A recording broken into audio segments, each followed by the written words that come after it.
All right, folks. Hey, welcome to another Counter Media podcast, man. We have a lot to uncover tonight. Things are going crazy out there. Sorry we're late. I was sitting here talking with Chris, and it was like 15 minutes till, and then the next thing I know, I was like 4 minutes late, so I apologize for that.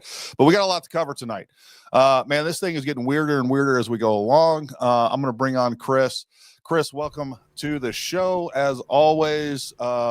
Yeah, I mean, this thing has gotten really strange, and the more that we uncover, I think the more questions come about. About 2 hours ago, I felt like I kind of had a handle on what was going on, or kind of come to my own conclusion, I guess.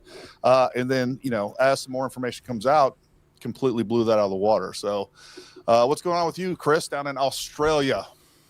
Oh, not too much. Just I thought we did pretty good initially yesterday, and thought that might have been it. But then, afterwards there were a couple more things sort of coming out that seemed strange about the Cybertruck guy also being a vet, current serving army guy, and a few things like that. Then I went to bed, then I woke up, and then there's like a million more things in the group chat about, and then there's this, and then there's this. So I guess we're covering all that again in episode number 2 of the 100%. New Year's Terror saga. Yeah, it's not just an army guy. I mean, this guy is a bona fide Green Beret. I have actually reached out to a couple of folks that I basically, through secondhand information, I have information coming from guys that have served with this dude. This is a little bit surprising. Now, we're going to play through a bunch of information, and let's just go ahead and say hi to everybody over in the comments real quick. We want to hear from you. Donnie Darko, Jason TG, Sponsor, Patrick, Jack, what's happening, buddy? Jihad, Jeff. That was weird that you changed your name like that, Jeff, on this day. Michael Hind, good to see you, buddy. Andre D'Angelo, Khan. Who else we got here? Chad Wyckoff, good to see you. Wyatt Darrell, Metal Sear, Dave and KC, Robert Cochran, and many, many more. And folks, if you haven't done so already, make sure you like, subscribe, do all those things. We will try to get to your comments. We do want to hear from you tonight. We definitely will prioritize the super chats. We always appreciate that. And so we got a lot to cover. So I think the best thing to do, just like yesterday, I threw together a quick video that I want to share with you real fast. We'll play this. Here we have the explosion. And I'm gonna pause this for just a second and back this up, because there's a lot of information we can get from this that is relevant to the new information that we're getting now.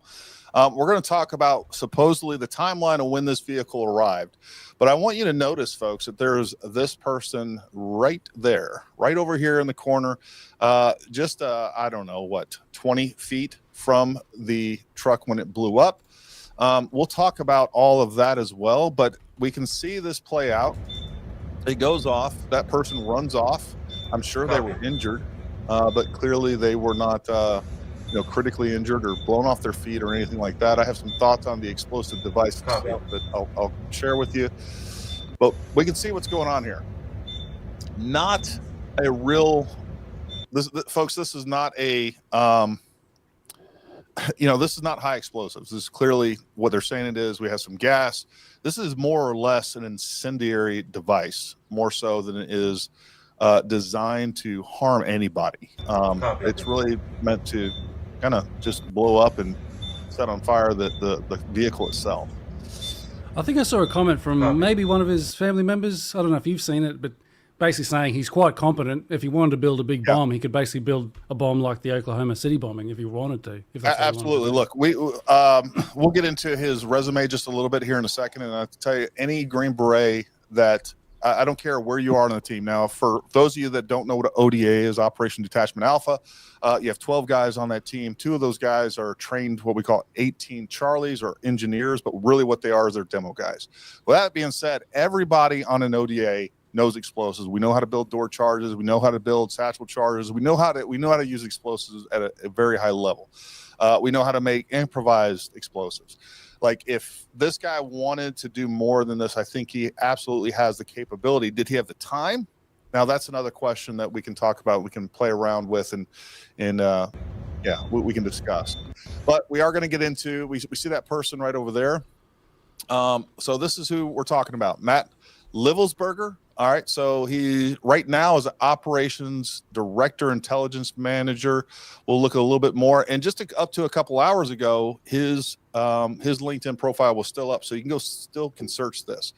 So as I go through, he was 18 Echo, which is a comms guy on the SF team. He later on became the 18 Fox on the team, which is our intel guy. That is a lateral movement. Just pretty much anybody on the team can become an 18 Fox. If you decide that you want to go to school for that, you get a MOS change, you become the 18 Fox on the team, regardless of what your base MOS is. And then he became team sergeant, 18 Zulu. Look, you typically aren't going to become a team sergeant if you're a shitbag or have major issues of any type. So that's a little bit weird. The only thing that strikes me a little funny on this entire resume here is that he was a team sergeant only for a year and 10 months. Typically, a team sergeant's tenure is going to last longer than that. Now, there's plenty of good reasons why it wouldn't. Maybe he wanted to. It looks like he became a remote and autonomous systems manager. Maybe that was something that he wanted to do. Maybe he had problems with home life. It's all speculation at this point. But that year, under 2 years for a team sergeant is atypical, to say the least. I also looked at, I saw Fox News state that he had 5 Bronze Stars. He had all the other normal service medals and ribbons and things that you would expect.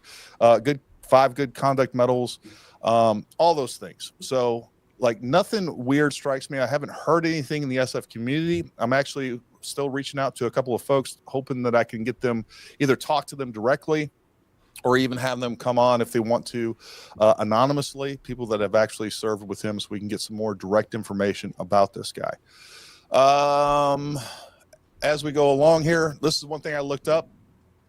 From Colorado Springs, Colorado, it is 800 miles, 850 miles, the shortest route. So it's over a 12-hour drive from Colorado where he was. Now, apparently he was on leave.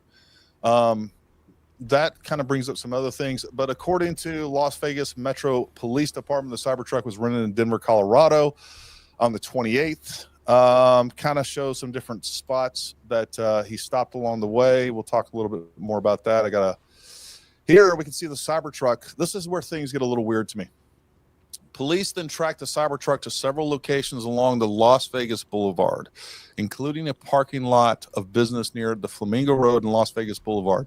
At 8:39, a video captured the Cybertruck leaving the Sands Hotel and heading to Trump International Hotel, where it exploded at the valet within 17 seconds of arrival. And I want you guys to remember that 17 seconds, because that is relevant here in just a second as well. Some of the points that I want to bring up. All right, here's a statement from his uncle. He's basically saying, hey, he was a really, skilled warrior. He's competent. I don't doubt that any of these things are true. The other thing that another Green Beret buddy, my buddy Jason, many of you know Jason. He's on the podcast sometime. He's going to try to come on tonight, but he couldn't because he had daddy duty. He may even call in. But we were talking about this whole thing, and look, any of us, given the time, could have come up with, if we wanted to cause a lot of damage, we could. I don't think that's what he intended here. So, take that for what it's worth. And when we look at what was going on with that device, I'm not seeing anything holistically. Like, the whole thing, as we look at it, it wasn't meant to harm others. I have some. Well, let's look at their IDs real quick. So these two IDs, we have his passport and we have his DOD ID. I had come to one conclusion on this, and these two things kind of changed it immensely. And I'll tell you what I kind of, probably around 4 o'clock or so, after reading through everything I found at that point, before I found these IDs, I was like, you know what? I think this guy probably just killed himself. Look, I know a lot of guys in the military, including SF guys, that have killed themselves, and it always comes as a surprise. Usually they're the last guys that you think would do that. They're typically not the guys that would exhibit a lot of depressive behavior. I think I almost said, they're not the guys drinking a lot, but almost all SF guys drink a lot. So that's not necessarily true. And it was like, hey, maybe this guy didn't like Trump. Maybe he came back from leave. So he's coming home from leave from Germany. And I guess his wife is in Colorado. And there's a lot of speculation around all this, right? I'm just playing possible scenarios through my mind. Look, man, there's a lot of SF guys out there and military folks in general have come back on leave and found some bad information, right? That, might make your whole world feel like it's falling apart. So, it wouldn't surprise me if this ended up being just a suicide. And then I saw these two IDs, and I find both of these a little bit more suspicious. So my tin hat came out, and I started thinking a little bit more about what could possibly happen here. Now, one thing they're saying is that he shot himself prior to this being blown up, right? So he has 17 seconds. He pulls in here. He has 17 seconds. This person looks like they're clearly been there for more than, 15 seconds. You would think that if there was a gunshot wound, self-inflicted gunshot wound, this person would not just be chilling there. And obviously you would hear it from within this. So I don't know if he shot himself and then hit some sort of detonator or honestly, all you had to do is freaking toss a flare in the back. That's probably what he did. There's nothing sophisticated about setting a bunch of canisters of fuel on fire. Nothing going on so there. That person to the right doesn't look like they've heard a gunshot that we would expect. Have we heard any other reports of anyone hearing a gunshot? We've just heard from the I don't think law so. enforcement, I suppose. Right? Yeah, I don't think so.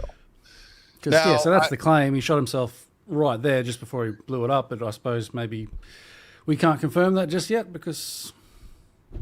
And I don't know that we ever will be able to completely confirm that, given the lack of transparency we've come to expect from the FBI, who I'm sure is investigating this primarily. Looks like the Las Vegas Police Department are involved, but I'm sure the FBI are going to come in and take over jurisdiction for that. So, just a side note, someone in the chat, I think Langley's pointed out my Masonic checkerboard in the background that I'm flexing. I sort of, when I was setting this up, I knew it would come up in some point or whatever. It's just for the acoustic treatment, okay? It's just a good way I do music.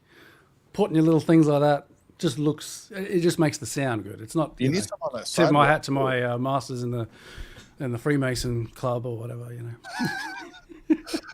got to put some. But you never know. On the sidewall there too. Yeah, I don't know what to think of this right now. There's still more information coming out. I don't think that was.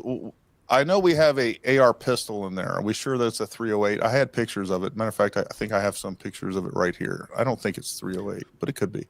I didn't pay There's a couple of pictures of guns at the start of that press conference. Yeah. Where you get the Desert Eagle plus something else, I think. There's definitely a 50A Desert Eagle here. And then I did have a picture of the AR pistol too.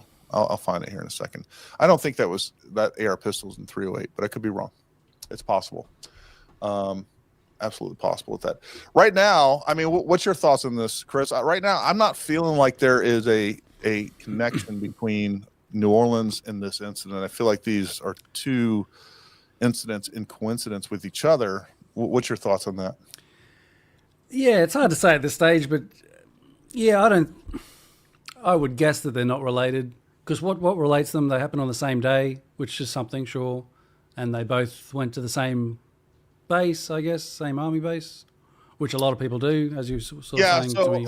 Apparently they both him and that was another thing I was talking. I found out today. I didn't watch the video that apparently the New Orleans terrorist had made on Facebook or YouTube prior to that, but apparently he was from Beaumont. That guy was from Beaumont, which is my hometown, and he lived in Houston. So that's a weird coincidence. He was only 2 years younger than me, so we were definitely there. Apparently, he went to there was two high schools in Beaumont. I don't know what the case is now, but there was Westbrook and Central, and he went to Central. I don't think Central is even in existence anymore.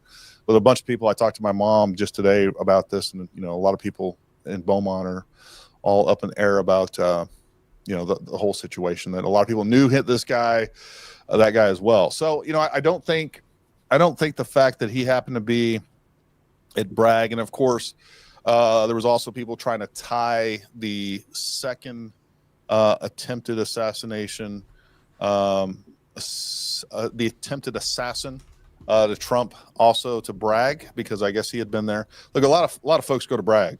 I mean, I still got a house there in Bragg. If you're in the U.S. Army, chances are you're going to end up at Bragg at some point in time doing something, at least. And definitely every single Green Beret is going to be stationed at Bragg while you go through the Q course. You're going to be there for the selection. You're going to be there for the Q course. It's just part of it. So that doesn't, I don't find a lot of substance there. Yeah, so I think just these two things is, what makes people think that they're kind of connected and maybe part of a big coordinated attack on America or something. But I don't think so. I mean, I don't want to rule anything out or whatever, but yeah, at this stage they seem unrelated and maybe just some actual coincidences. I like this. So some people, Jody on the grassy knoll. That's actually a pretty good one, Wyatt. Look, I don't know. I don't know. I don't know why he ended up at. I don't know why he would drive 800 miles. I don't know why. So this is like the conundrum going in my head. All right, let's play a couple out scenarios of these scenarios out. So let's say it was Al Qaeda, right? And it's some sophisticated thing. And there's a whole different. You could go down. There's like so many different forks in the road with any of these speculative scenarios or hypothetical scenarios that we can go down. So let's say he was killed ahead of time, and this was something that I really was thinking hard about. Well, let's say he was killed ahead of time, and then they use the full autonomous driving to get him there. I actually called one of my buddies that has a Tesla up, Jason as well, and was asking. He's like, well, Jason used to drive a lot using the autopilot. And he would actually put a weight on the steering wheel. He would trick the autopilot into doing more than it was supposed to do. He's like, technically, I think you could get a dead person in the driver's seat from a very close point A to a very close point B, which we see that, according to that statement, he had driven to a couple closer locations, and then he ended up where he ended up. So I think that's actually possible. I saw somebody posting something saying that, hey, that's not possible. The autopilot wouldn't do what. I disagree with that portion. So let's say they killed him, and now we have the autopilot bringing him from a parking lot somewhere to right in front of the Trump Hotel. Okay, so if they were that sophisticated to be able to do that, then why wasn't it a more sophisticated explosive device? Like that was not a very large device. It was definitely, it didn't even kill anybody. It only injured a few people. Also, if that was the, like that doesn't make sense to me. So I don't know how that would necessarily be tied into terrorism. I don't have a lot of answers of why or how. If it was him driving and he wanted to cause more harm, then why didn't he go to, and he was like, suddenly this radicalized Islamist, why did he drive into the building? Why didn't he go to a more populated area? Again, why wasn't the bomb bigger than it was? He could have done that. And even what one of my friends and I were talking about was like, honestly, as much demolition and C4 and other explosive that we are exposed to, if we wanted to, it would take some planning. We could get enough explosives off of ranges, and this guy probably even had access to different areas where they store explosives and things like that. He was a high ranking. He was an E8. Chances are, as an SF guy, if you want to get explosives, you can get explosives.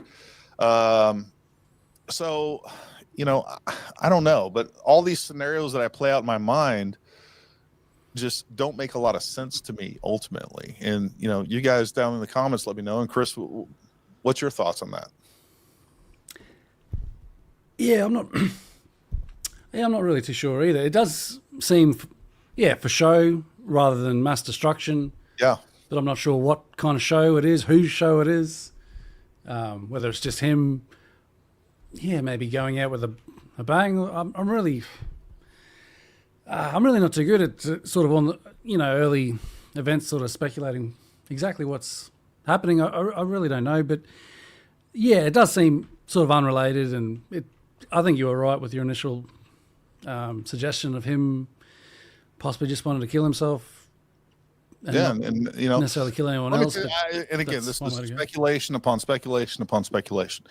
If you get a guy come home and you find out that your wife's messing around, or who knows what else, or maybe this guy just has TBI, maybe he has some real mental issues, maybe he has some real chemical addiction issues. Like, we don't know what's going on there, but also maybe you don't like Trump, and maybe you don't like Elon and all the other stuff, and you know what? Hey, I'm going to go out with a bang, and I'm going to make a show of it. This is to me, this looks like theater. That's really what it means to me. And I want to address this. Look, this doesn't have to be sophisticated as a dead man switch or anything like that. Look, all we have is like gasoline in the back, right? I mean, the guy could have literally popped a flare, threw it in the back, and then shot himself. So I don't know that we'll even find anything like, an initiator with plastic caps or anything like that. Maybe he does. Those are all things that we would have access to. He would have access to det cord. He would have access to blasting caps. He would easily have he would actually have, man, I forgot what it's called, but anyways, it's basically like every 20 feet or every 4 feet or whatever it is. It's basically a det cord that gives us time, right? We can set that time to where it's 10 seconds, 20 seconds, 30 seconds, whatever it is. Like, he would have access to this stuff, and he could get that off base. I had a backpack that I was going back and forth with work. I had det cord and some blasting caps and some initiators and charges and stuff. Like, it's super easy to do. Nothing hard about getting access to that stuff. Yeah, that was one thing that stuck out to me that might be a bit suspicious of him being shot in the head and then the car blowing up. I'm not sure how that sort of worked, but I guess that sort of makes sense. You'd be able to get the explosion sort of happening and then kill yourself. Because at first I just sort of heard that he shot himself and then the car sort of exploded, like, which didn't seem to make sense to me at first, because like, he's dead. How does the explosion happen? So I tried to. I imagine they say specifically what they meant in the press conference, which we'll probably go through a little bit of, but I'm just reading a news article. The way they wrote it, they just said, excuse me, soldiers shot self in head before Cybertruck exploded, which is kind of vague, doesn't really say the details. It just says he shot himself in the head just before detonation, which doesn't have any specifics of and how do they even know when that? he set it off. Yeah, that's a good question. So I'll probably be good, I don't know, sometime soon, maybe load up a few points of the press conference, see if we can see where he talks about that point at least. Because, all the details do seem a little bit odd. And, like the passports surviving, people point out that looks a little bit odd. That is like the most odd thing to me. That to me is by far, we were talking about before the show. It's like when the terrorist passports from 9/11 just happened to fly out of the plane during the explosion and then, found completely unharmed in the rubble of 9/11. Like, doesn't seem legit to me. Yeah, because if you go on my screen, because I guess this is from the press conference, so you've got the Cybertruck there, we've seen the footage, there's fire everywhere. So where exactly was the passport here that it survived and came out? I'm also a little curious as to, so I guess he was on leave, so this is possible. So, he may, I don't know when he flew in from Germany or whatever. Like, even when I was, I can't really, it's odd to me that he even had his passport on him. I don't know. Do you carry your passport around with you? Usually if I'm home for any period of time and I've flown in from somewhere, typically I'm not going to carry my passport on me. He could have had all his luggage in there for all we know. I don't even think I have a passport. I had one a while ago. It expired. I haven't renewed it, so you don't need to go in there. You need to stay right there. Well, that sounds like a challenge. That sounds like knowing my personality. I'll go and get a passport and just come and annoy you. I know people at the State Department. You're never getting in this country. So there's corruption. you know, enemies, foreign and domestic. You know, you gotta don't have to look outside the podcast to see who to watch out for. You know. I didn't. And they did say that they, you know, maybe the fire is not as bad as it looks, because they did say that they identified him by matching his tattoo. So portion of his arm, some of the tattoo was still visible. I don't know. So take that for what it is. Maybe play a couple of minutes of the Yeah, thing. let's play that. We can stop it every now and then and talk about what's going on. There's a lot of because interesting to see.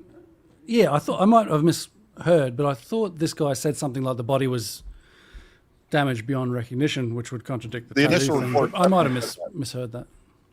see here on a picture of his driver's license. Let's see, and a smartwatch, 50 caliber semi-automatic pistol. And if you'll notice on a lot of these guns that we're going to talk about here, they're almost just burnt beyond recognition as well. There's a SLR model B30 semi-automatic firearm. Number of fireworks that were still in the vehicle that had to be removed. Notably, we found an iPhone and a smartwatch, and then several credit cards were also in the name of our subject. Our subject is 37-year-old Matthew Livelsberger. He's of Colorado Springs, Colorado, born July 22nd of 1987. Now, as you'll see here on a picture of his driver's license, let's see, the question really still remains for me, and I know that there's a lot of you folks in the media that are identifying this person as a person in our vehicle. As I mentioned to you already, his body is burnt beyond recognition, and I do still not have... See, I did hear that. His body, he said his body is burnt beyond recognition, but they saw the And the initial report said the same thing. Yeah. So... confirmation 100% that is the individual that was inside of our confirmation 100%. Body is burnt beyond recognition, and I do still not have confirmation 100% that is the individual that was inside of our vehicle. And so as I'm calling it now, the subject or person of interest, I will not come back until I have the confirmation through DNA or medical records that this is indeed, in fact, the subject inside of the vehicle. Now, further complicating this identification of this individual, we also just quickly, if he's saying he's not 100% sure it's him, which I guess maybe they now are, but why would they put his face and his name and everything if they not 100% sure? Is that how they I mean, they're just going off of what they found in the vehicle. That's what they're going to say. They're going to say, hey, look, we found his ID. We found two IDs. And I guess, you know, you can reconcile the statement of, hey, he's burnt beyond recognition, but yet we've now confirmed through other pictures of his tattoos that we may not be able to see his face, be able to confirm his face and match an ID. But hey, now we've gotten pictures of his tattoos, and you know, we can see that they have at least similar tattoos. Maybe a portion of his arm is still not burnt beyond recognition. Yeah, that's probably. So I'll buy that, I guess. Yeah. All right, we'll let that one slide. Discovered through the coroner's office that the individual had sustained a gunshot wound to the head prior to the detonation of the vehicle. One of the handguns was found at his feet inside of the vehicle. That's all the proof you need. Wait, found at his feet? Is it? Oh, I suppose. Yeah, you drop it after you use it. I mean, if you're gonna stage a suicide, that's the way you do it too. Who knows? Let's see here what else we learn from this. Obviously, in how we're trying to identify him, and I'm feeling comfortable to give you this information, is a tremendous amount of substantial evidence to include he rented the Turo vehicle. I just quickly mentioned that was the same as the New Orleans truck. Yeah. Yep. Right. They were both. Our two tattoos, one but apparently that's a fairly popular rental app, I've heard. Yeah. That's which was on the stomach. They both navigated there using freaking Google Maps. Who cares? Could be means. One of which is on the arm, that we can see bits and pieces of it as in comparison to what it is that we now know he had on his body. That has given us a lot of confidence that this is, in fact, the same person. As well as, the clearly obvious, which is the credit cards, the military identification, the passport. And then furthermore, as you'll see here in just a very short period of time, we tracked his movements from Colorado to Las Vegas, and in a number of the photographs that we were able to determine, he was the individual that was driving the vehicle. And also, I'd like to iterate this point to you. We still have only ever seen him in this vehicle, and we're not aware of any other subjects involved in this particular case. Now, I would like to acknowledge a couple of things because I know what's going on in the social media world, and there are a number of things in this case that are similar to the attack in New Orleans. We do know that our subject here served in the military. In fact, he's a current member of the military. Both of the subjects served at Fort Bragg, North Carolina. What we do know about that is it's a very large military base, and we have no record that they served in the same unit or even at the same years at Fort Bragg, something that continues to remain under investigation. I also know that they both served in Afghanistan in 2009. We don't have any evidence that they were in the same province in Afghanistan, the same location, or the same unit. Again, something else that remains under investigation. And we also know, of course, that they both used the rental company Turo to rent their vehicles. As far as his military background, it's been confirmed by DOD that he was indeed in the United States Army. He was also a Green Beret operations sergeant who spent most of his time at Fort Carson, Colorado, and in Germany. He was on approved leave from Germany, where he was serving with the 10th Special Forces Group. He was also previously in the National Guard and the Army Reserve. I'd like to point out to you that through exceptional joint investigative effort, we've gotten to a place where we believe we can show you his route to Las Vegas from Colorado, and Carlos will put up the map there for you.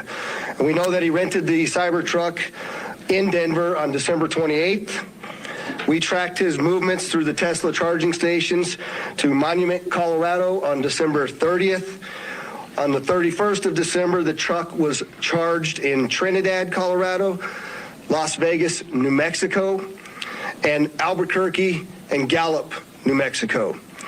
On January 1st, the truck was charged in Holbrook, Flagstaff, and Kingman, Arizona. We last tracked the truck in Kingman at 05:33 yesterday morning. The truck was first spotted in Las Vegas at 7:29 a.m. yesterday. And Carlos, do you have any theory as to why he would drive so far away to do this? Like, why not just do it in Denver? Or? So I looked this up. I tried to find a closer Trump property. It is definitely the closest Trump property to his location. So if he wanted to make a statement about Trump, for Trump, or whatever else, it's so I just threw up this comment. His relatives said he loved Trump. I do think, and these are unconfirmed, they may even have the wrong person altogether, but apparently I've seen reports where it said that his wife was definitely part of a complete anti-Trump, Facebook page. But it's also not uncommon to have, people in the same household that are politically opposed to one another. So all those things are still possible. I mean, obviously we still have new information coming out by the moment. And, I think what I would suggest, and I think that's really important, is none of us get too invested in any one hypothesis right now. And just kind of wait for some more information to come out so that, you just don't get, don't sell yourself on something that may not be. See what more information. Now, with that being said, don't trust the media. Don't trust the government. Figure out what this means for yourself. But I don't know. We just don't have a lot of information right now. Yeah. So I think they're about to play some more footage. Just quickly, I think I've been to Las Vegas and I've been to Flagstaff. This was when I was like 13. I went on a family trip. Just some extra information, which is not really important, but you have it anyway. We'll pull up a picture of the truck pulling onto Fashion Show yesterday. And Carlos, Hey, You were just throwing that in there? It had no relevance? Okay. Adding a bit of personality. You know, people like to know the people behind the news. So there you I don't go. think they care. I've been to Las Vegas and Flagstaff, and now I'm back in Australia. So we'll pull up a picture of the truck pulling onto Fashion Show Drive here. And that picture was observed at about 7:34 a.m. We know that he pulled into the Trump valet, and I believe we have a video of that. You can see the Cybertruck highlighted there.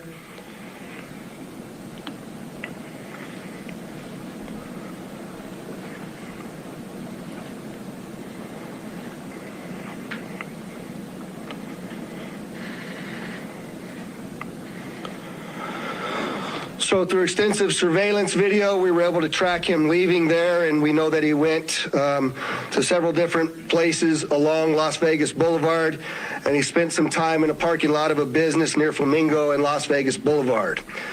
We didn't have a video of the truck pulling back onto Las Vegas Boulevard from the sands.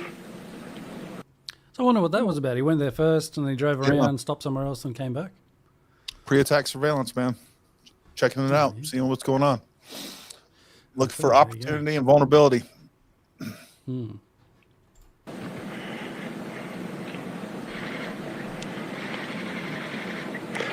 see that there? That's north on the boulevard from Sands at 8:39, where he then immediately heads to the Trump Hotel, pulls into the valet area, and as of course you all know, the explosion occurs within 17 seconds of his arrival at the valet. There's some additional investigative updates that are going to be provided to you by a couple of the other speakers here, the first of which will be our special agent in charge of the FBI local office, Spencer Evans. Spencer? Good morning. My name is Spencer Evans. I'm the special agent in charge. And go back just a few seconds. How far back? Right there. Why the Special agent in charge. Hold on. Oh, sorry. Yep, get there. By a couple of the other speakers here. No, pause it. Just leave it right there. Why are they playing the same bootleg version of this shit that we have? Like, I understand that somebody out there played this video. I'll add it to real quick. All right, this is the video I have. All right, that was a video of the video screen that they're playing it on. But why the hell does the Las Vegas police have that? Why don't they have like an actual full recording of this? That seems really strange to me. And another thing, I was talking to Chris right before I came on. I can't figure out what's going on with the tires here. Why are those blown out like that? Why does that look like that? Again, no conspiracy theory thing going on. I'm curious. Like, I know a lot about videography, and it looks like it's just clipping from the light, but that seems really odd that it's just around the tires the way that it is and kind of goes. I don't know. I can't explain that from what I know about videography. That seems a little weird to me. But most importantly, why are they playing the bootleg version of this? What are you gonna say, Chris? If you switch it back to my screen, that one. So I guess this is, the sun coming in. I don't know if you can go back and forth between mine and yours, but like maybe the way the windows are might explain some of the lighting, of the shot you had before. Yeah. With the weird wheels. I hear. Yeah, is that? No, I guess not. I was going to say maybe it's just the way the sun comes through. What is that? Trees? Is that on windows? The front tire, it almost looks like that, but for it to be so blown out in that area, it just seems weird. I don't know. It does look weird. It could be, again, it's a video of a video. They could have, it could be the phone or whatever's taking this image. That's actually the one clipping. It's a brighter area. It has, just a crappy, phone camera, whatever else. But it just looks strange. But again, like why wouldn't the Las Vegas Police Department have like the actual pulled copy of this? And why are they playing the same one that's being surfaced around the internet as opposed to the actual video of this? That seems really strange to me. Yeah, that's a good question. I only have good questions. Well, most of the time, I'll give you that.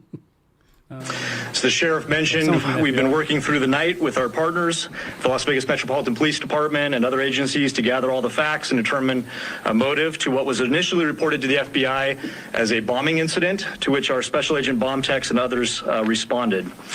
Obviously, we're always concerned in these sorts of events to ascertain what the motive is. We understand that's everybody's at the forefront of everyone's thoughts. And so looking into exactly what the motivation is remains our number one priority. This is why the FBI's Joint Terrorism Task Force has been brought into play. The Joint Terrorism Task Force, most important part of that acronym is joint. It is done in concert with our partners, which are comprised of more than a dozen investigative agencies here throughout the state of Nevada. We've been working hand in glove, side by side, tirelessly to determine, is there any ongoing threat to the public, to identify the subject, to determine any potential connection to other events going on in the world, most notably in New Orleans, and then obviously to determine if there's anything else that we need to be tracking down. At this time, as the sheriff's pointed out, we feel that the subject has been identified, although not conclusively, waiting for DNA evidence on that front. However, we do feel like we have the subject identified, and at this time there is no information about additional subjects that the FBI is tracking on. We are Just quickly, I think we mentioned in the last episode about the New Orleans guy that maybe they're looking for an accomplice. I think, don't quote me on this, but I think they've since said that there wasn't an accomplice. I don't know if you've heard anything on that. The last I saw that they were alluding to and or directly said that there was possibly multiple accomplices. And I saw another press conference today with Senator Kennedy basically saying the same thing, but I don't know how up to date that information is. Yeah, as I said, don't quote me. I wish I had it with me, but I thought I heard someone, I don't know if someone in the chat has it, something since then where they've said, oh no, we think he was working alone. Well, we got Ecstasy down here in the chat. Maybe she can give us some information. I haven't looked at the private chat in a minute. His body is burned. How did we see tattoos? I'm looking at the private chat. Yeah, sort of what I mentioned before about seeing the tattoos, even though he was pretty badly burnt. I do want to address this comment right here because crying in the dark, I think you're right. So I was reading on this page. It says Livelsberger was divorced his wife, who now lives in South Florida with her new husband several years ago, but shares a newborn with his new partner, and in September posted a picture on Facebook of himself cradling the infant in his arms, according to his uncle. Over the past few months, an array of photos Livelsberger posted from Germany, including pictures of himself proposing to his partner, and the ring he gave her have disappeared. So maybe it has more to do, if he's committed suicide and it's because of potential relationship issues, which, a kid definitely exaggerates those if that's involved. If he has things going on in Germany, maybe that is an explanation. I'm not saying it's a good one. I'm just saying that I think you're right. Clearly you're right that he's no longer married to this person that lived in the United States and has some sort of relationship with a person that lives in Germany. But to have some, basically to have some pictures that they're posting of engagements and things like that, and suddenly they pull that down, I think that indicates some other things. And who knows what's going on with like child support or whatever else is going on with that. I mean, you just never know. As someone that went through a divorce in the military, that can be one of the most stressful things. You think that the world, the civilian world is against you from a, child support standpoint, a woman that's mad at you with a child you share can wreck your shit in the military in a multitude of different ways, from professionally, economically. It's never good. Anyways, go ahead. Resources, as I mentioned, that have been deployed in support of this event include Special Agent Bomb Techs, our evidence response team, which is processing crime scenes, side by side with the forensics folks from Las Vegas Metropolitan Police Department, our investigators, our intelligence analysts, and then outside of the FBI Las Vegas field office, we have investigative leads that are being conducted by FBI field offices, both internationally and domestically as well. As always, when the FBI is involved with any sort of case like this, we ask for help for the public. Anyone with information related to this incident, we encourage you to please call 1-800-CALL-FBI, or you can submit a tip online at tips.fbi.gov. We've already received thousands of tips related to this incident. The challenge that we face moving forward is to separate those that are pertinent and relevant and those that can be verified for those from those that have not.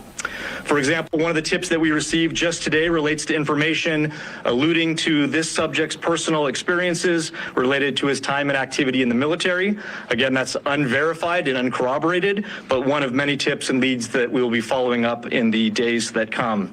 If you have any additional information, again, encourage everyone, 1-800-CALL-FBI or submit it online, tips.fbi.gov. We will tirelessly work to exhaust all investigative leads and conclusively determine what the nature of this particular incident was, what the motivation was, and to the extent possible, share all that information as we obtain it. I'll now turn some time over to the Assistant Special Agent in charge from the ATF, Kenny Cooper. See, I'm not sure.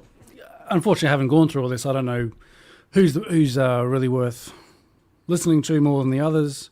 I don't know if it's worth just, unless you want to watch sort of all of it. I think we're getting some good information out of it. Yeah. All right, we'll see what he has to say, and if it's no good, we'll jump on to the next guy. Yeah. Good morning, everybody. My name is Kenny Cooper. I'm the Assistant Special Agent in charge of ATF San Francisco Field Division.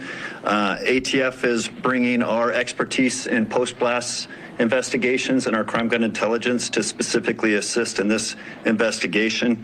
I will tell you that our Special Agent bomb techs are working with FBI and with Las Vegas Metro and sifting through that post-blast debris to find components and investigative leads that will derive from that evidence process. We're too early into that investigation process to give any determination as far as how this device was initiated. I will. Just on that about the camera, I didn't hear something about Elon Musk trying to look at the camera to see if he could work out, because at first people were saying maybe it just burned. We didn't. Yeah, so I'm not sure how the interior cameras work, and I don't know how much of that. I don't even know if they're recording the interior cameras. There's somebody out there, and again, my buddy who has a Tesla, I was going to have him on tonight just for that reason. He's a Tesla nerd and a Green Beret. So, I don't know. I don't know what information they can actually pull from that. What are those cameras recording? I think some of those cameras are basically just optical sensors more so than they're actually recording data, but I could be completely wrong on that. Somebody down in the comments, if you got a Tesla, if you're smart, if you're a freaking nerd, let us know if you have information on that. Yeah, because that'd be good to know if, because then we could, if it was recording like a full-on dash cam, but on the inside, which, probably isn't the case, but if it is, we should see him. I'll look to see if Ecstasy here is Ecstasy or anybody else over there on the other side of that. If you guys can find any information on whether or not the internal cameras are recording, and if Tesla can access that information, if you got any links, you can post those over in the comments, and we'd appreciate it. Yeah, because I heard Elon say something about looking at videos to try and work out what caused the explosion. I'm not 100%, don't quote me on that, but I'm pretty sure he was going to check something. I know he did pull diagnostic data. He posted that, saying that it wasn't the batteries. I think that's what they were. At one point, they were trying to determine that. Yeah, that could be what I'm referring to. I thought I heard something about a video, but maybe I'm wrong. So maybe probably I'm just wrong. Thinking what you just said. It happens once in a blue moon. Keep playing this. Yep. Yeah.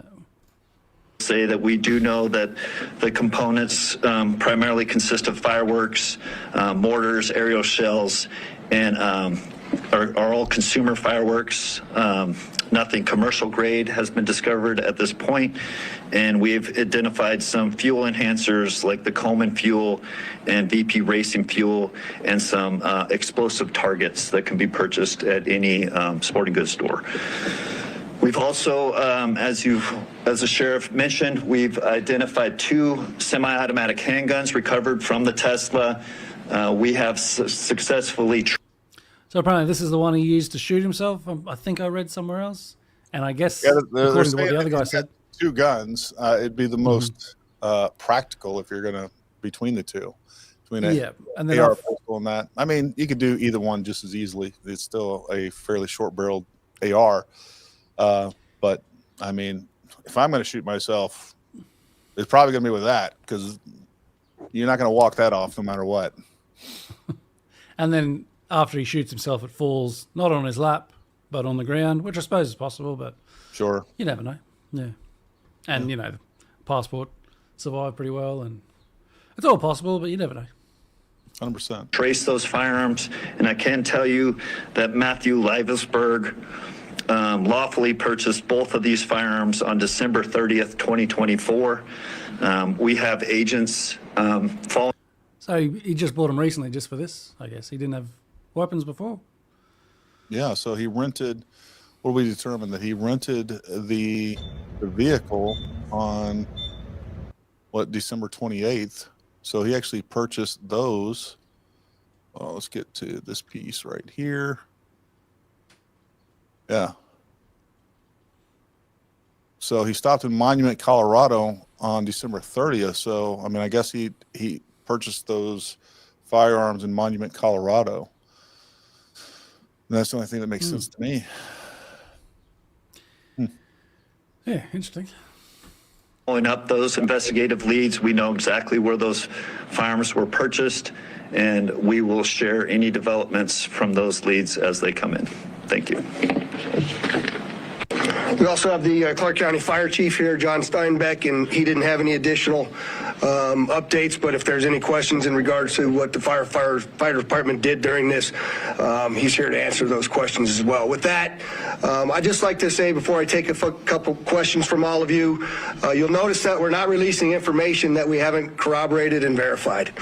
We're very well aware of all of the things that are going around on social media. But that's just the way we're going to conduct this investigation. We're not putting it out until we can tell you for a fact what information it is that we're putting out. And so we're going to continue to do that, but I'm also confident to tell the Las Vegas community and this great nation that we don't believe there's any further threat from this subject or anybody associated to him here in Las Vegas. With that, Denise, I saw you had your hand up. If you could just identify yourself, please. Channel 3 in Las Vegas. Did this suspect have any other connection to Las Vegas? Had he ever been here before, or any reason to be here? So the question was, did the subject have any ties to Las Vegas, or had he ever been here before? I do believe we had one instance a number of years ago where he stayed at a local hotel, but we're still trying to verify that information as well. Sir? The David Charles, KLAS TV. There was, you have a gentleman in a Cybertruck Trump hotel. There's information that the FBI was in Colorado Springs last night, possibly at the gentleman's home. Any information about why? I think I'll let Spencer answer that question. Yeah, so as I mentioned, the motivation at this point is unknown. We are, as I mentioned earlier, following investigative leads both domestically and internationally as well. And so that includes search warrants and witness interviews, collecting forensic information, and basically trying to compile the facts. And so there's investigative activity taking place literally around the globe, trying to determine what the potential nexus is. But at this time, at this particular moment in time, as the sheriff aptly said, we have to focus on what we know and what we don't know. We know we have a bombing, absolutely. And it's a bombing that certainly has factors that raise concern. It's not lost on us that it's in front of, of the Trump building, that it's a Tesla vehicle, but we don't have information at this point that definitively tells us or suggests it was because of this particular ideology or any of the reasoning behind it. That's the purpose of the investigation that we're conducting, is to get to the bottom of exactly what happened, why and how. And the one in New Orleans, how far in the investigation process do you guys go to try to rule out that they are connected, knowing that you already have a couple of things that seem to connect them together? So the question is how are we working to rule in or rule out any connections to the New Orleans event? And the answer to that is every tip and lead that comes in, every piece of evidence that comes in, we don't discount it, we work it through. It's an interesting thing during these kinds of investigations that if these turn out to be simply similarities, very strange similarities to have. And so we're not prepared to rule in or rule out anything at this point. There's lots more for us to do in this investigation. We haven't even gotten into the phones or the computers, which are usually very, very instructive and informative to us as we investigate. And we've got a lot more work to do to trace him, to see the stores that he went to rule out anybody else. Lots of investigative work to do. And we're just trying to give you an update on what we know now. That is factual. Rio Yamat, AP. Was the gunshot wound to his head self-inflicted? We believe the question was the gunshot self-inflicted, and we do believe it was, since he was the only person in the vehicle, and it occurred immediately prior to the vehicle blowing up. Back there, sir? Yes, sir. Morgan Chesky, ABC News. Once again, I just wonder how they know that exactly it happened. Are they just assuming because he had to drive there? Well, because he was the only one in the vehicle, Chris. He said it. Yeah, it's just not really cutting it for me, I don't think. Because, I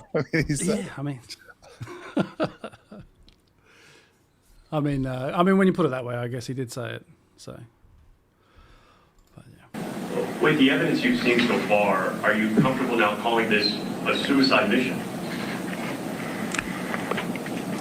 The question is, am I comfortable calling it a suicide mission? I'm comfortable calling it a suicide with the bombing that occurred immediately thereafter.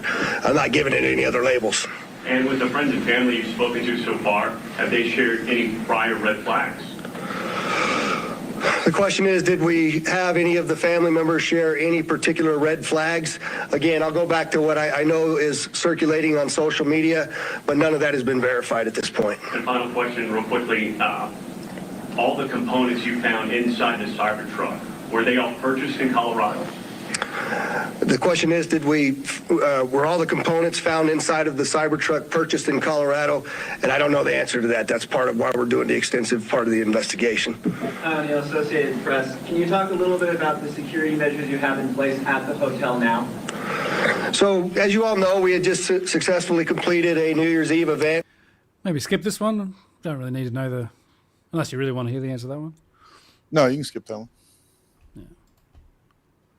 But I'm confident in Las Vegas of our community as we move forward.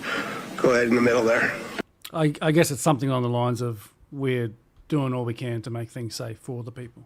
Something like that. Mueller, Channel 13 here in Las Vegas, ABC. Did Luxemburger have any sort of criminal record at all? And also, do you know when that Turo vehicle was rented? The question was, is there any criminal record? None that I'm aware of. That has not been brought to my attention that he had a criminal record. And I said that the Cybertruck was rented on December 28th in Denver, Colorado. Right here. Hi, Stephanie Price, Fox News. Hi. Hi. Have you guys been able to verify that he checked into the Resort World Hotel the day before this? The question is, do we know if he checked into the Resorts World the day before this? I'm not aware of that information. Sir? Mike Allen, Fox 5 Vegas. You mentioned increased security presence at the Trump International. That going to extend further along the Strip, or is it just there? And how long do you anticipate that? The question is generally about the security posture, and that's entirely our entire community, not only Fremont Street and the Strip, but surrounding neighborhoods as well, just to make sure that we have the community feeling that level of safety that they need to feel after an event such as this. Right next to you there. Katie from the Las Vegas Review-Journal. How exactly were you guys able to use the charging stations to track the car's route? The question is, how were we able to use the charging stations to track the vehicle all the way through? And I'm not exactly sure how to answer that question just yet. I know that there's some capability by being able to determine that the car is connected to the charger. One of the things that we're looking for is anybody that may have been at the charging location at the same time. We're looking to try to identify them because their vehicles would have also had cameras that would have taped anybody in and around them. We're trying to get people that may have been in. Yeah, no, I definitely don't think that it's a coincidence that we have a Tesla showing up at the Trump Hotel 800 miles away. Without a doubt. I just don't know what that means. I tend to think that this guy was a Trump fan. He was married to someone that clearly hates Trump. I think there's a lot of evidence toward that. you know, again, if you're having domestic issues and you decide that you're going to kill yourself, and then you're also wrapped up politically, I can kind of see how all this ties in on that side of it. I think there's a lot of other suspicious things here as well that we need to sift through as well. I mean, it's the whole thing's effing weird. There's no doubt about it. And more information that comes out, the weirder it gets, I think. We just got some input from Ecstasy in our group chat, just saying, where was it? I'm not Our sure where she got favorite this young from, gal but- just trying to get through college. Yeah, yeah, yes. Something about Las Vegas police just praised Elon Musk for giving them crucial information. This is a quote from someone in the Las Vegas police, I guess. I have to thank Elon Musk specifically. He gave us quite a bit of additional information in regards to how the vehicle was locked after it exploded. It was locked after it exploded? Yeah. Okay. It was locked after it exploded. And she also mentioned he provided videos from the charging stations and, yeah, how the vehicle was locked after it was exploded. Yeah, I'm sure many of you wrote in the comments over here about that those cameras are probably recording, or you believe that they are recording. I don't doubt that. Hopefully they can get that information. That would answer a lot if we could get that information. Yeah, I don't know. I don't know that much about Teslas. Yeah, that's what I know.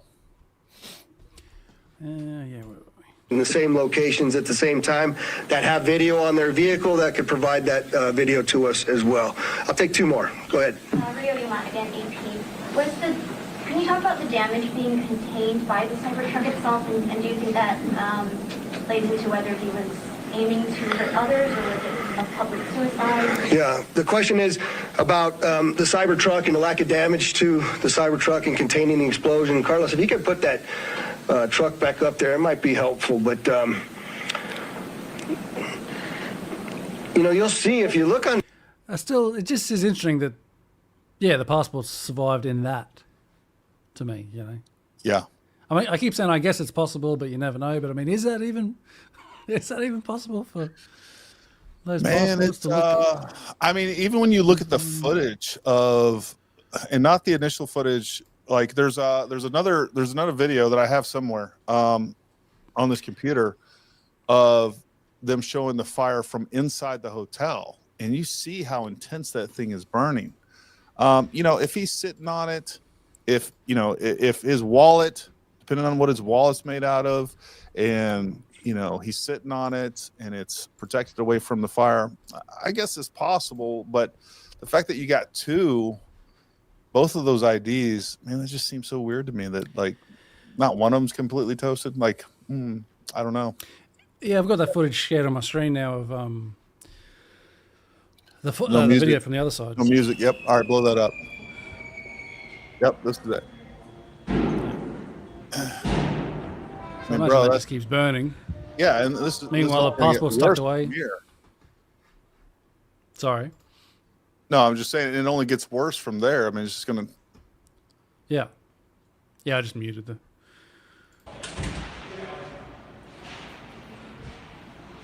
the passport's just chilling, tucked away in a nice little comfy corner of the Tesla, I guess, away from the flame somewhere. I don't even know if the batteries actually ever caught fire. I'm not sure if that is the case. Be So the curious. battery's in the front, or I don't even know. Bottom. It's on the bottom of the. Oh yeah. That I do know about Teslas. Yeah. Let's see if I can share. This is an interesting comment. I'm assuming we're talking about his ex-wife that now lives in Florida. About his wife, he brought her home with him 10 years ago or so when he was deployed in Central Asia with CENTCOM as SFO.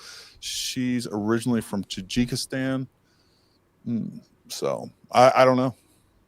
But to find more information on that. Oh, just quickly, I think in the last episode I mentioned that the other guy in New Orleans had just divorced his wife a year before. I think it was like a few years before that. So just a quick little correction on the previous episode before we move forward. Yeah. But yeah, back to the press conference. That may have been in the same locations at the same time that have video on their vehicle that could provide that video to us as well. I'll take two more. Go ahead. Radio Yolanda again, Ep3. Can you talk about the damage being contained by the Cybertruck itself, and do you think that plays into whether he was aiming to hurt others, or was it a public suicide? Yeah, the question is about the Cybertruck and the lack of damage to the Cybertruck and containing the explosion. Carlos, if you could put that truck back up there, it might be helpful. But, you know, you'll see if you look on the outside of that vehicle, it's hard to tell from that photograph, but other than the windows being gone, that's a bit more disassembled than it was at the scene, and the back area being blown off. There's no evidence of physical damage to the sides of that vehicle, and so the explosion that was in that vehicle sort of vented out and up, but it didn't even damage the glass doors at the trunk. So I'm not sure what that means. I also know that there's a number of unexploded pieces of the things that he had inside of that vehicle, and so I just don't think that it was done as well as he was expecting it to be done. But go ahead. With that, I was about to make a sort of a poor taste joke about maybe Elon did this for advertising or something, but just then when he mentioned, you're gonna get canceled on X, bro. Yeah, I think it's too late for that. I've already been sniping away at Elon with a few tweets here and there. I'm getting labelled as spam now. I assume it's related. It's all a conspiracy against me. But no, his last comment where he basically just said it didn't do as much damage as he was thinking. Are we supposed to think that this guy didn't know that the Cybertruck was pretty like bulletproof and well contained and probably not a good, like this is his last comment, which was I think that it was done as well as he was expecting it to be done. But go ahead. Yeah, like he was like he didn't realize the Cybertruck was look. There's no contain the flame of it. That was set up to do much more damage than it did. I think any SF guy can look at that, look at the structure of that, and understand. We understand how explosives work, right? We understand that, hey, you know what? If I'm going to put a bunch of explosives in here and it has a very robust battery at the bottom, like everything that happened. If you were asking me, hey, this is the explosive we're putting in here, what do you think is going to happen? Exactly what happened. It vented out through the weak points of the vehicle. That's what it's going to happen. And again, we're not even talking about explosives that are in that vehicle. Essentially, what we mostly have are more or less just incendiaries. So I think no one's going to convince me this was like made for anti-personnel or anti-structural intent. You know, I think it was made for what it did. I think that's easy for anybody to. Now, what does that mean? I don't know. I don't know what that means. But this wasn't made to be something to the effect of, you know, the Oklahoma City bombing or anything like that. It just wasn't. Yeah. Sofia Rodriguez with Univision Vegas. I was wondering, were you able to recover the video from the Cybertruck, or was that destructive? So the question is, are we able to recover the video from the Cybertruck? And many of you may know that those Cybertrucks contain a tremendous number of cameras. Again, Mr. Musk has sent out a number of his folks that will be arriving here this afternoon with the intent to try to capture the part of that captured all of the video from inside of the truck. Sir? Just a quick mention before when we said I might have been wrong about something. Can I just maybe say that turns out no, it wasn't the case. I was quite correct about this one. So we thought there might have been a rare case of me being wrong. You thought you were wrong, but you were just mistaken. Yes, that's exactly it. So if I'm wrong, I'm wrong about doubting myself. So gotcha. Lesson learned. Yeah. All right. Just quickly, you had mentioned a number of the components in the back of the truck that did not go off. Maybe this is a better suited question for ATF, but when it comes to the rudimentary nature of the bomb, I think we mostly think of a bomb that is connected. This seems like individual kind of incendiary and combustible components put together. Can you speak to how you think this is a bomb, or was it just several pieces of things that might blow up and might explode that were just lit and gone off at the same time? Yeah, I'll tell you, it does appear that it was. Hold on, let me make. I just want to be careful with my language. So I'm just saying, no, like he's about to make some shit up here. Like he doesn't even fucking know. But anyways, go ahead, play it. I was about to ask you. So do you think that's what it was? Just you just put a bunch of things that might go Yeah, off I mean that's next what it to looks each like. other? Looks like what it was to me, and like we didn't even have a simultaneous explosion. We see like different components going off as it's burning. So it wasn't like a well structured explosive device to begin with. Yeah. Sure, but the level of sophistication is not what we would expect from an individual with this type of military experience. That most of that the materials inside that Tesla were fuel to help fuel a greater explosion. But it's too early to answer any question is if there was sophisticated connectivity to those components to make it ignite in the way that it did. Wasn't too bad. All right, there was one last hand over here. I'll take your last question. Or maybe this is for Special Agent Evans, Mike Carter, Newsmax. Any idea if the suspect has been in touch with any outside terrorist groups? Has this investigation extended globally?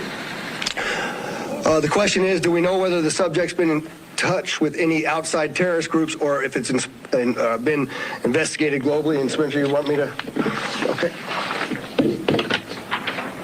So the question about whether it's being investigated globally, absolutely. Like I said, we're running down investigative leads around the world. No information that we're aware of right now that connects this individual to any terrorist organization around the world.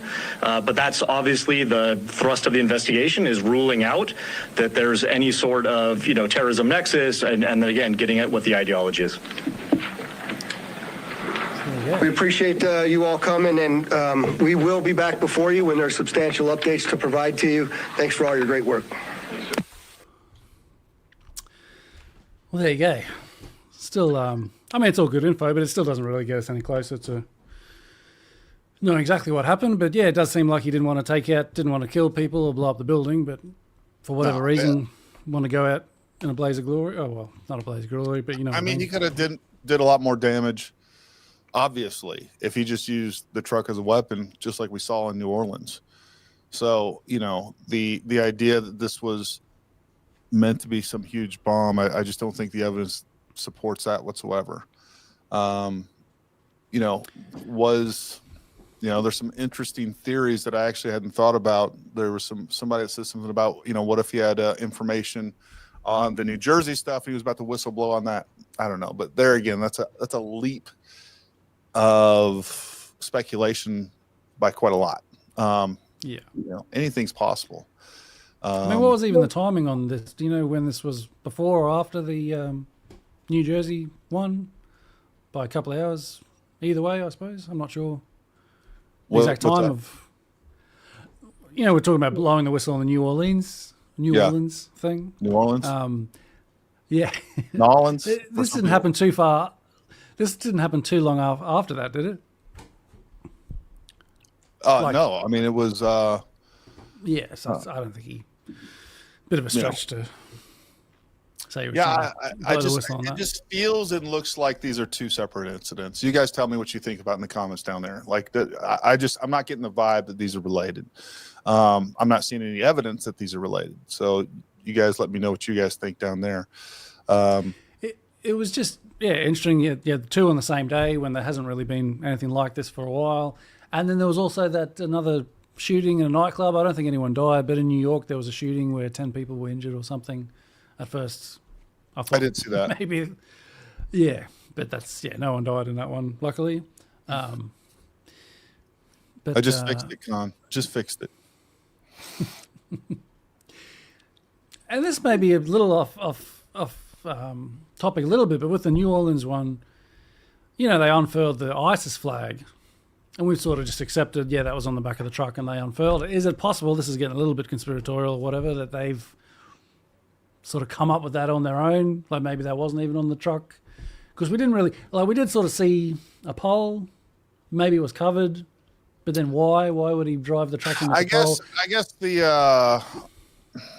looking at that pole, I guess that's the flag wrapped up, and I guess that's something to be seen and found afterward. That was my only conclusion on that. Just wanted obviously you have an event and then he knows he's going to die or plans on dying. And then he knows that flag is going to be unfurled at some point for evidence so that they can at least claim responsibility for that. So I think that was the point of that. Yeah, I'm just entertaining the possibility that maybe it was planted by cops or something. Do you think there's any chance of that?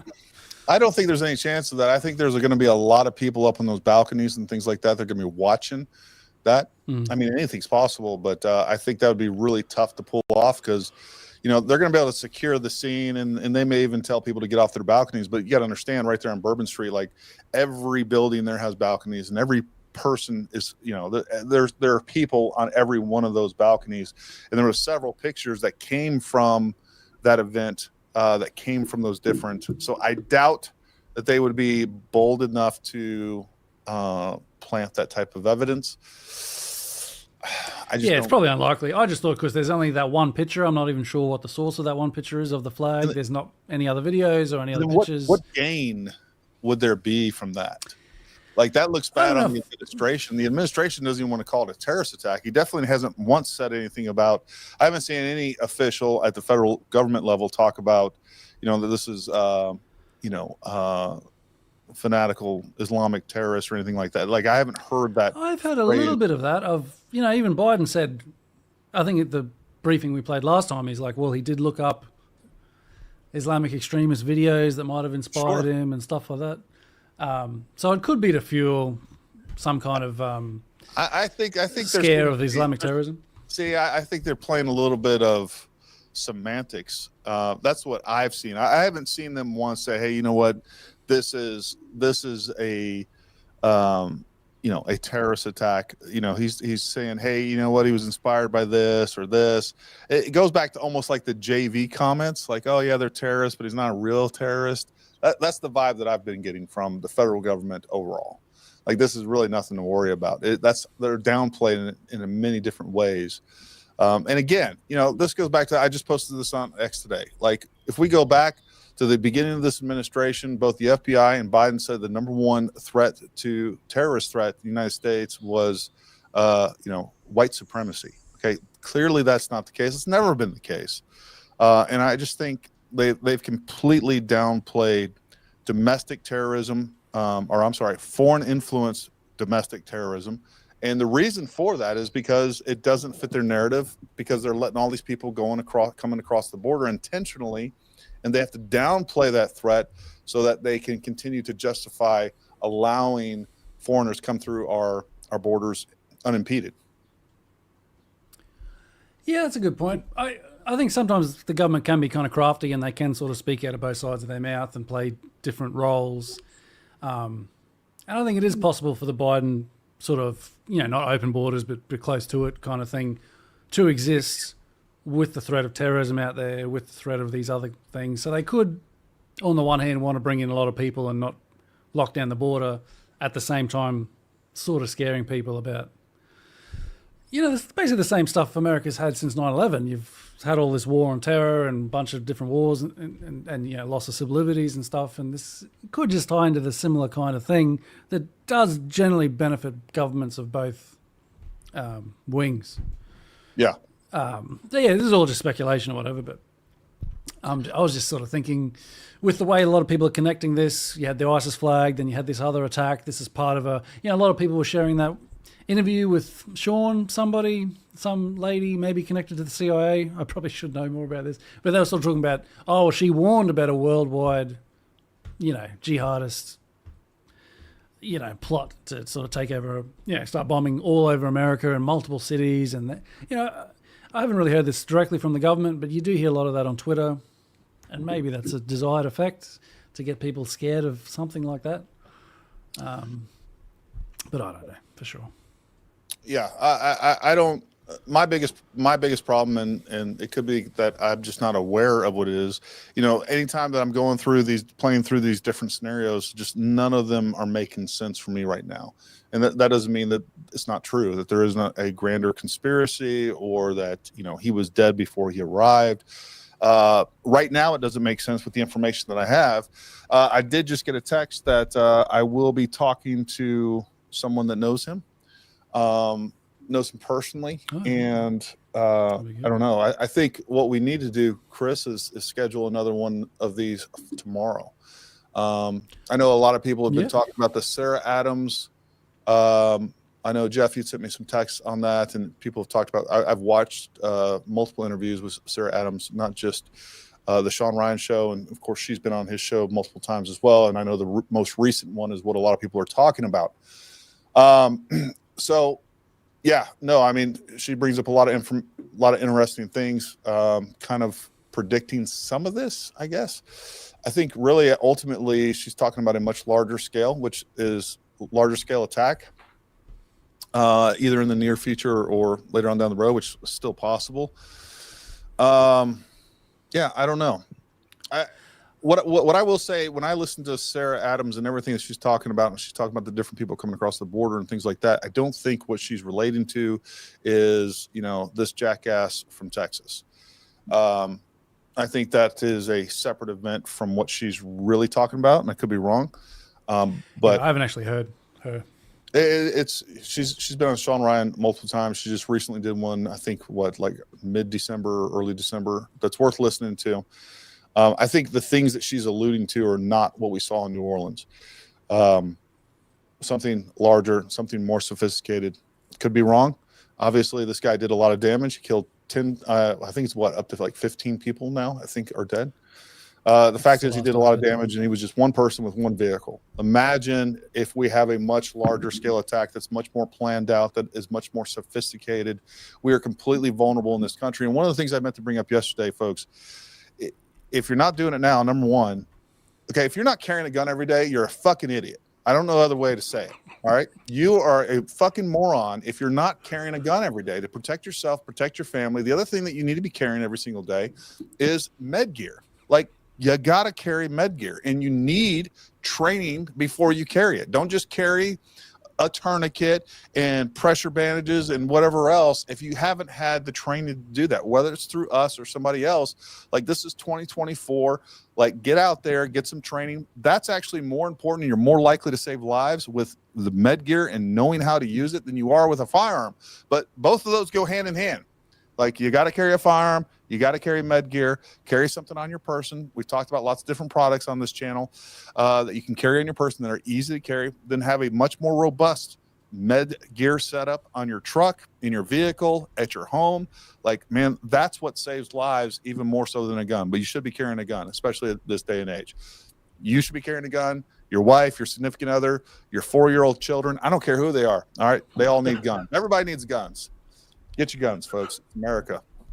Chris, I would hold off on any guns over there. You're going to go to jail forever. Yeah, I just don't have too much to add on that subject at the moment. I think you're probably committing a felony just by being on this show. So. Getting put on some kind of ASIO list. We got the Australian. Yeah. CIA, everybody whatever. Carry a knife. You need to carry a knife. You need to carry a light, and you need to carry a gun and med gear. I mean, that should be your EDC. We're going to talk about EDC tomorrow. Yeah, we'll talk about some of that too, but we will be giving you guys an update tomorrow. One of the things we intended to talk about tonight was the H-1B visas. I don't even know if anybody cares about it anymore. We'll put some stuff together tomorrow, Chris. We'll take the stuff that we kind of had prepared for today, put it together, and we will briefly. I think what we need to do is hit a more macro level on it. Hey, this is what's going on. This is our opinion on it. Very quick, very basic, and then cover all this stuff in much more detail at the beginning of it. So, you got another video you wanted to share? No, just talking about. You can't have guns. No. Oh, yes. I was just going to quickly show. Look, we've got knives in Australia, but that's about it. That wasn't really too important. But but I was going to. One other thing I wanted to mention. Yeah. Was yeah. Like, I don't know. This is probably not related, but it is worth mentioning that you had this whole scenario in Syria, which I don't know the full details of, but I have a basic understanding of it over the last decade or whatever. And ISIS was there. They were fighting against Assad alongside a bunch of other groups, helped by all these different governments like America, Turkey, Israel, maybe even Saudi Arabia. I'm not 100% sure on that one. But they were helping this mishmash of jihadis to overthrow Assad. Yeah. And they've sort of just succeeded. And basically, like, ISIS and co. I have to look more into it, but basically they've just got their own country now, and we haven't heard really of ISIS for a while, and then all of a sudden we have this ISIS sort of New Orleans truck attack or whatever. Like maybe it's, maybe there's nothing there, but I just thought it was worth mentioning.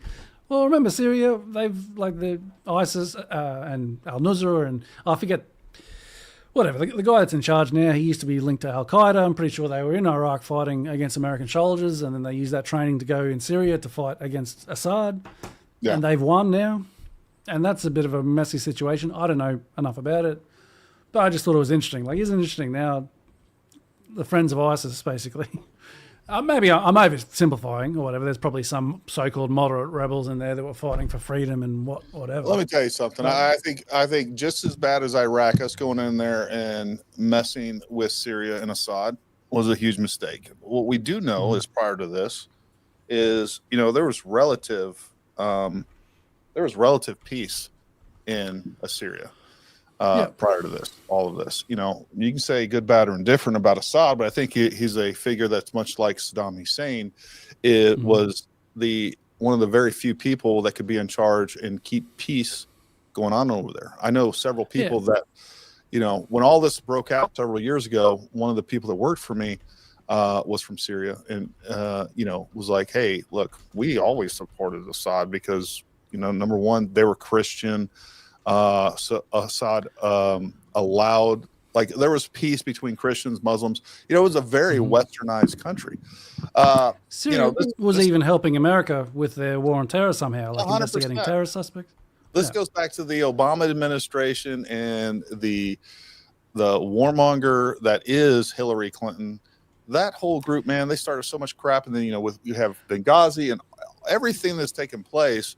Like, they set the world on fire. The Obama administration absolutely set the world on fire. And then we had a couple of years of peace during Trump, some things that settled down. Trump was over there, and I knew guys. I almost went back in the military while Trump was in office because I had friends sending me pictures and telling me about things that they were doing in Syria against not even Assad, but against ISIS. They were smoking. They were getting to do their jobs. I mean, they went through there and laid waste to the bad guys that needed wasting being laid upon them. I mean, that's what they got to do. I literally was very close to jumping back in just because of that. And then, of course, Biden comes back and resets the world on fire. Now we have this war going on between Russia and Ukraine, which is one of the biggest atrocities ever put even upon us. We are on the verge of World War III. We're on the verge of a nuclear holocaust because why? And why are we spending billions of dollars to fund Ukrainians when we don't even take care of our own people here in the United States? It blows my mind. It angers me to such an extent I can't even express how pissed off it actually makes me. And then we have... Why is it in America's interest that the Donetsk Oblast and the Lugansk Oblast of Eastern Ukraine has to be part of Ukraine and not Russia? Like, there's no interest. And a matter of fact, the real problem here is that the instigator in all of this crap is us, the United States. Like, we told Russia the whole reason that we were able to bring down the wall in East Germany and West Germany is the fact that we told them, hey, we're not going to take NATO any closer to the border. We told them multiple times in multiple administrations, and then we keep trying to do that. And it's crazy to me. Like, the only person that's crazy in all of this is the United States.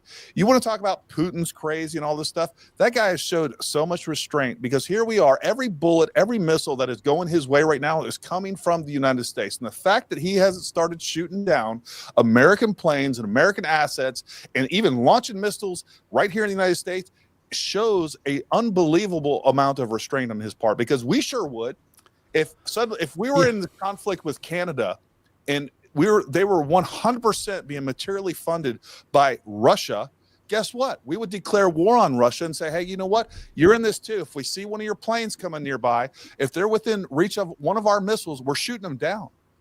And yet we still are antagonizing and trying to start a war. It blows my mind that we're doing this, and then we have Americans sitting around acting like, oh well, Russia's a bad guy because the news told me it was. Russia, Putin's not great. I don't think he's great, but guess what? I think he's doing a better job keeping peace than the United States are, because all we're doing is we're provoking him time and time again, and it's bloody crazy to me that nobody sees this. If Russia had like a John Bolton or something like that, like we'd be at World War III already. They are showing a lot of restraint. They are taking a lot of hits on the chin. Yet the media will still say that Putin is not only intent on taking over all of Ukraine, which I'm not even sure about, he's then going to move on to Poland. He's then going to move on to all these other countries, and he wants to take over all of Europe. And they mostly base this on one quote that he said ages ago, where he said that the fall of the Soviet Union was like one of the greatest human tragedies. I forget what he said, but he basically said it was like a horrible thing. That's fine. Yeah. He can believe that, but that doesn't mean that he can't separate the fact that he's not going to reestablish the Soviet Union. Like, we have seen no military action on his part that he was going to do that. The only reason that he invaded Ukraine was because that Kamala Harris went over there and started a freaking war. That's why he invaded Ukraine. She went over there and said, hey, we're going to make sure that Ukraine is part of the UN. And that was a red line. They all knew it. That was a red line that we, the United States, agreed to a long time ago and multiple times since. And then the Biden administration just goes over there and like, you know what? Let's start a war because we need some money. We're pulling out of Iraq. We're pulling out of Afghanistan. We got all these military assets, and we got the military industrial complex that we got to keep funded. So guess what? I guess we're going to start World War III over here with Russia. They're playing with fire. And you know what? I mean, the reality is at some point Russia is going to retaliate, and they should. I don't know what else we expect out of them. And then, yeah, you know what? If they shoot one of our, if they shoot down, if they sink one of our ships or they kill a bunch of Americans, I don't think we can let that stand either. Like I'm now, you've put me in a position where it's like, okay, you killed some of our people, we got to kill you back, bro. I don't know. All I know is we have some shitty leaders make some really bad decisions.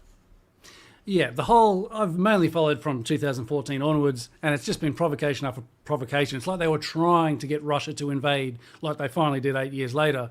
But even back in 2014, they were supporting the Ukrainian government in this sort of civil war against the separatists at the time, that Russia was funding the separatists, America was funding Ukraine, and there were missiles going into Russia back then.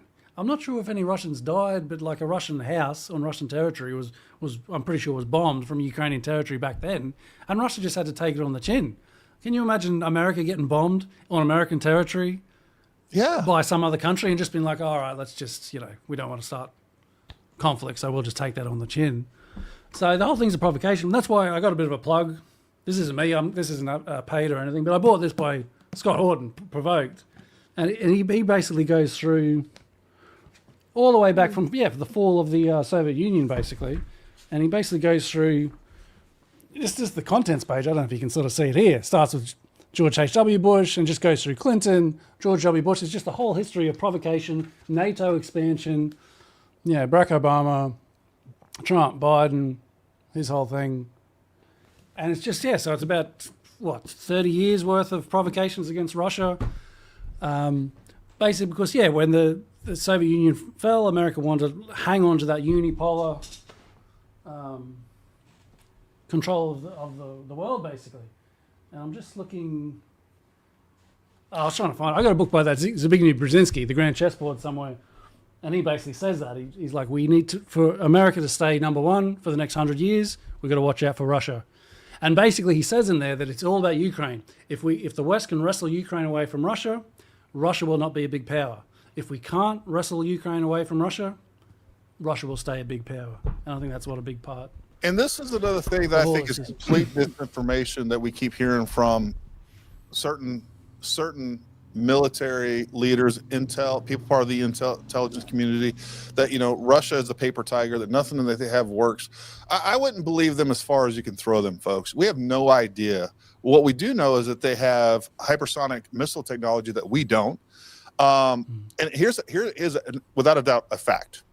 If Russia and China unite and they decide to move on us militarily, we will lose.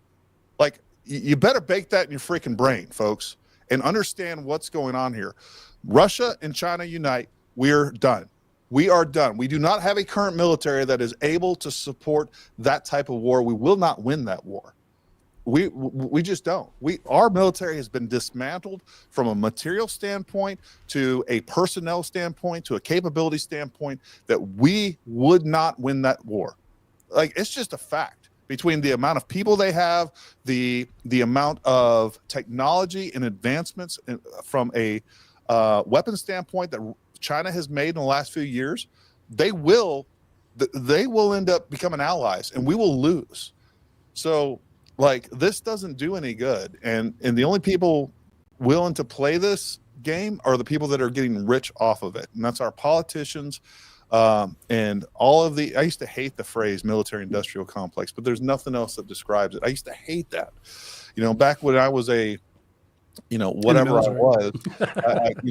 I was, was young and dumb and bought the whole 9/11 everything, right? And I was 100% behind Bush and 100% behind invading Iraq. Like, we got to strike them before they strike us. Like, the idea of that now, looking back, like the idea that Iraq would somehow come after us while they're barely holding off Iran and barely holding on to power in Iraq. And yeah, they had lots of money, but they didn't have a lot of capabilities. It's absolutely ridiculous.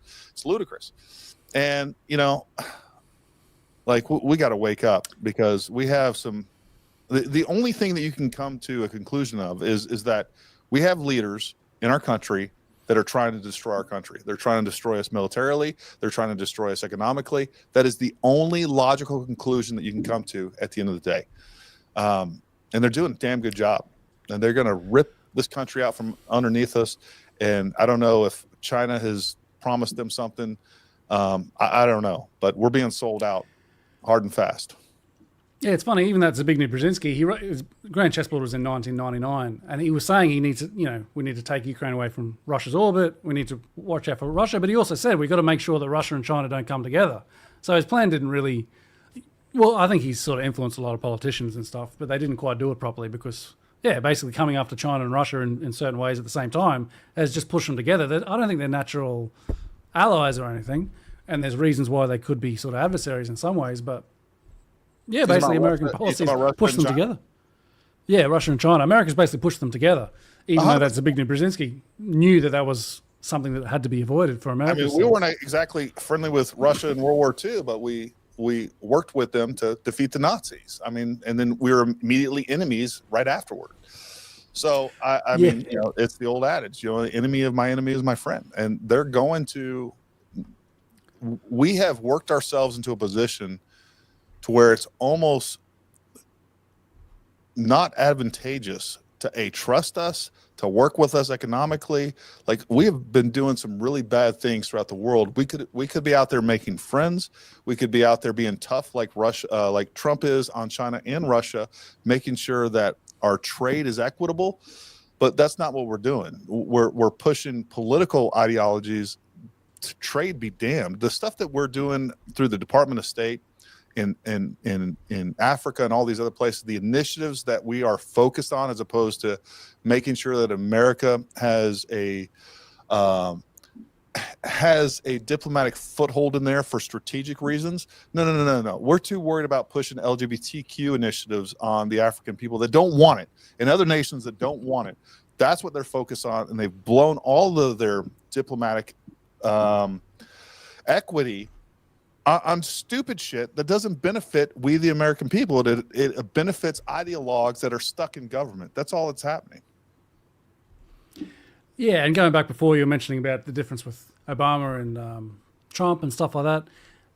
It made me think of a few things, because I did a video back in 2016 where I just took Obama speaking at the UN and Putin speaking at the UN.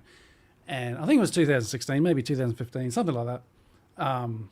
But Putin was basically saying, like, America, let's work together to take out ISIS in Syria. Like, we're sort of on the opposite sides of these kind of things. We're supporting Assad to fight ISIS, but you guys are sort of helping those groups that are fighting Assad, which basically helps ISIS, whether directly or not. And Putin made a pretty good case at the UN to Obama, hey, let's have Russia and America work together, take out ISIS, and be allies. There's no reason for tension or whatever. And like Trump said, at one point, that maybe a bit of a funny way of putting it or whatever, that Obama created ISIS. Remember when Trump said that? Yeah. It's somewhat true in the sense of like funding the rebels in Syria.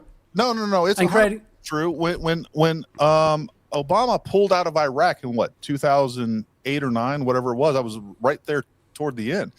We drew down in Iraq and we left this crazy void. Then we had to do this surge, and that's when suddenly that was the first time we really saw ISIS come to be, and that's when we had Obama joking around saying, "Oh, well, they're nothing but the JV team. They can put on the jersey, doesn't mean they're anything." Like, shut up! Like, he created ISIS. He created the conditions in which we now have the world in, and that is the terrorists that we went there to fight now have a greater foothold in the Middle East than they ever did before we showed up. Yeah, like the leader of Syria, I'm pretty sure, wasn't he in Iraq fighting Americans? Yes. He was at least linked to Al-Qaeda or something like that, there was. And and before, like saying Assad, he kept that together. You've got all those, you've got the Kurds, you've got all the different groups. It's like those borders, I think they were after World War One, of like Syria and Iraq, and they're so arbitrary, and they cut through. Like the Kurds, you've got them in Turkey, you've got them in Syria, you've got them in Iraq. My geography isn't 100%, but you know what I mean. Like, it was a mess. And you had these strong leaders put there, Saddam in Iraq and Assad in Syria, and they could sort of keep all these groups together.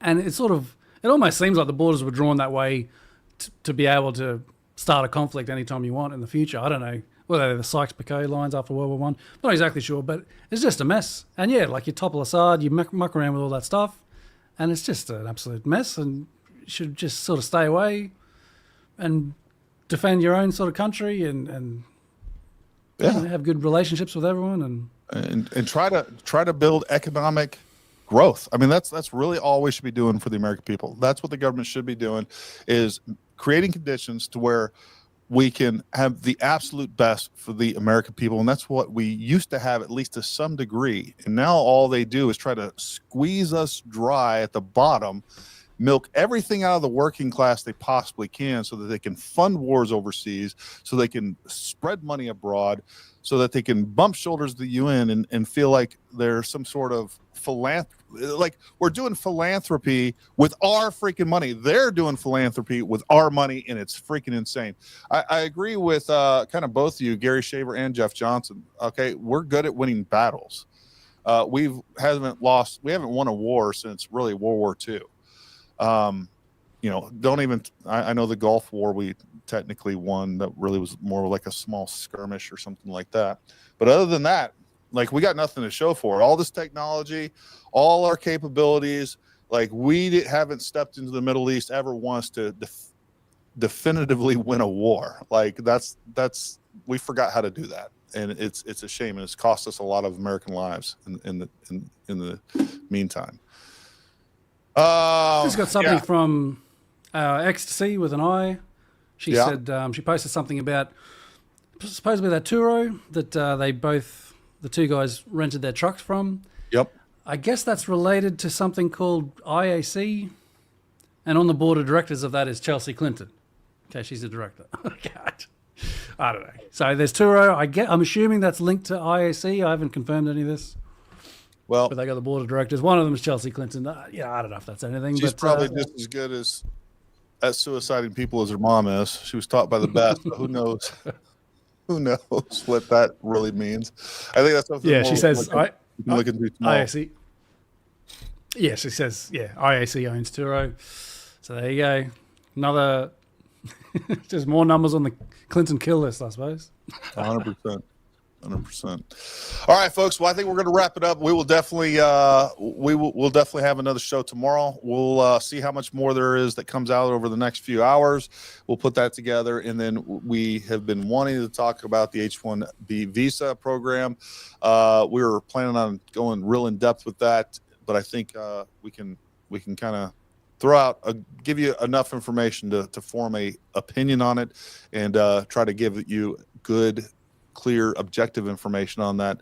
I think I've seen good arguments on both sides. But I think what we currently have is a program that needs to be reformed. So we'll talk about that tomorrow as well. Listen, folks, we appreciate you watching. We appreciate you tuning in. Folks, go get armed. go get trained, get some training, make sure you have med gear on you, carry a light, carry a knife, carry survival, so basic stuff inside of your car, especially during the winter. My God, if you have a truck and you don't have, some snatch ropes and some shackles where you can pull people out of the ditch or pull yourself out of a ditch, get out there, get self-sustaining, self-reliant. That's what we should be as Americans. And even for you crazy saps over there in Australia, you guys we all got to be self-reliant. We got to quit relying on the government, quit local, state. It doesn't do us any good. We got to quit letting them grow and getting out of control. Anyways, folks, we will see you tomorrow. But until next time, stay armed, stay ready, and we'll talk to you soon.